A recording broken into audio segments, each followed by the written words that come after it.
The documentary film you are about to see... You and the audience are part of the conflict. In the traditional motion picture story, the villains are usually defeated. The ending is a happy one.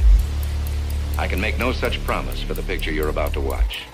The story isn't over. The Great Reset. Conspiracy. Less than 50 years after the communists seized power in Russia, the conspiracy that is communism is stronger, more determined than ever, growing in the image of its leaders. We have to prepare for a more angry world. Their target is us, our institutions, our religions, our families, our children.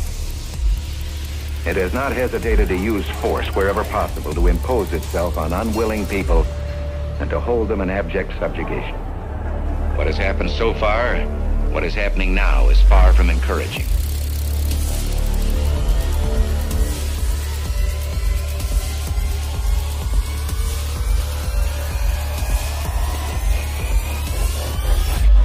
How we meet the communist challenge depends on you.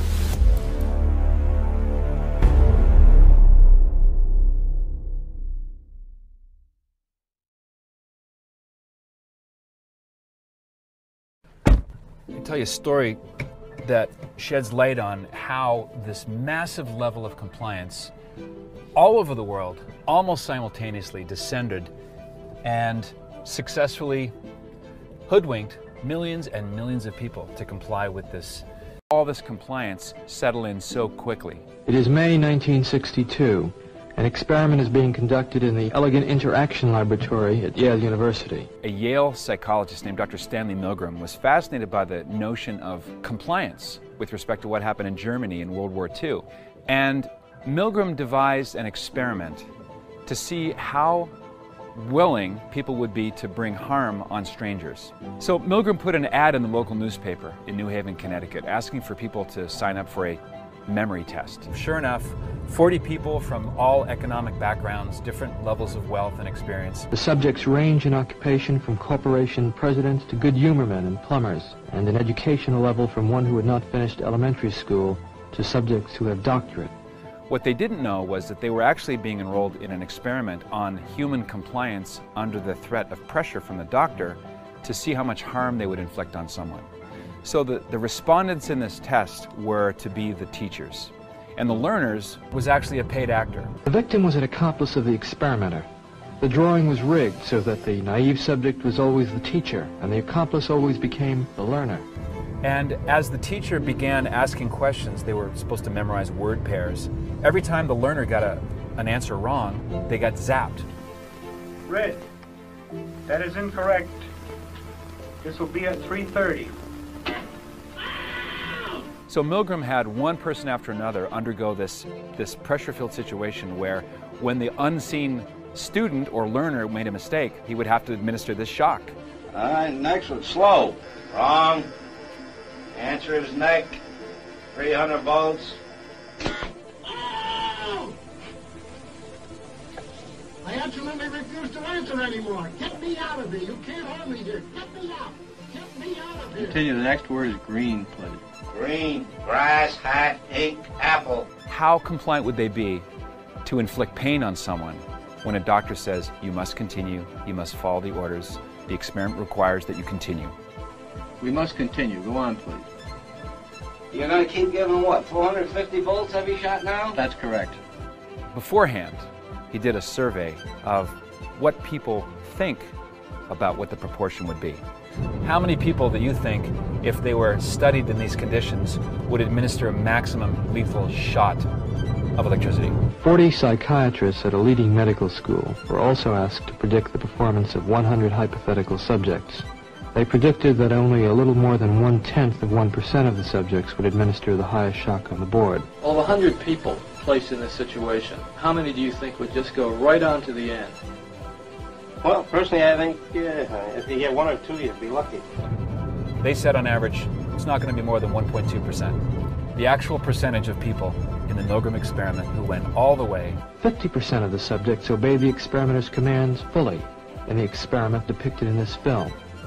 There's too many left here. I mean, geez, he gets wrong here. There's too many of them left. I mean, who's going to take the responsibility if anything happens to that gentleman? I'm responsible for anything that happens here. Continue, please. All right, next one, slow. Wrong. Answer is neck. 300 volts. Shock of 105 volts. 75 volts, Jim. Milgram was going to replicate his experiment in Germany, but once he found the American answer, he realized he was not dealing with Germans versus Allies versus Axis powers. No. He was dealing with fallen human nature.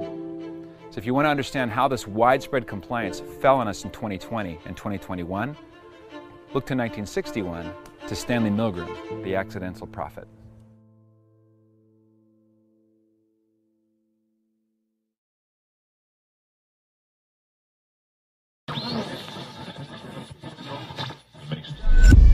Folks, this is no laughing matter. I believe that Lucifer is preparing to re-enter the world stage again. That once again, he will dominate this world. He is the God of this world. He is the one that this world is looking to.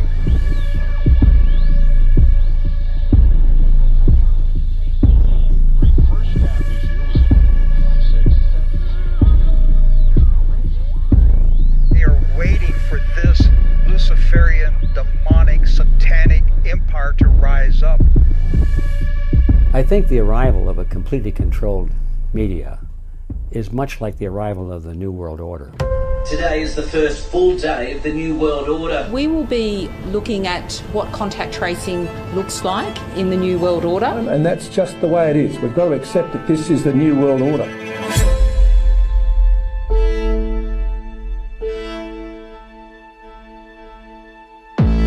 One of the features of this fourth industrial revolution is that it doesn't change what we are doing, but it changes us. The technology exists to include very small implantables, and I suspect in our lifetimes we will see it happen.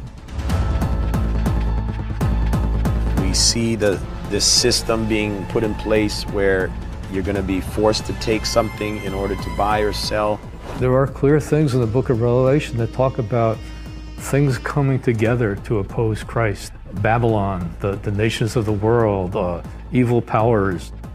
There's some people around who really think that they know how the world should be run, and they're going to run it, and anybody who stands in their way is going to be eliminated. Their fundamental belief system is that they are smart and you are stupid.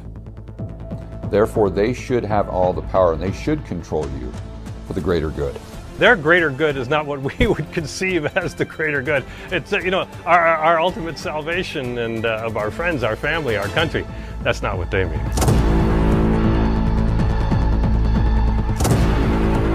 The world today has 6.8 billion people. Now, if we do a really great job on new vaccines, healthcare, we could lower that by perhaps 10 or 15%. When you get this, there's no way you're going to be called a conspiracy theorist. It's a conspiracy fact. We've been patient, but our patience is wearing thin, and your refusal has cost all of us.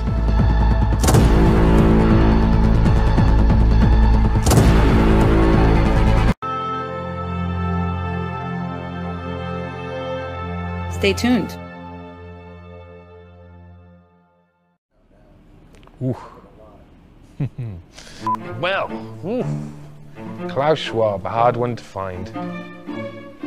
So before the World Economic Forum was created in 1971, Klaus Schwab's history was basically unknown. Some people thought he was a construct, that he was just a made-up persona. Some people didn't even think he exists.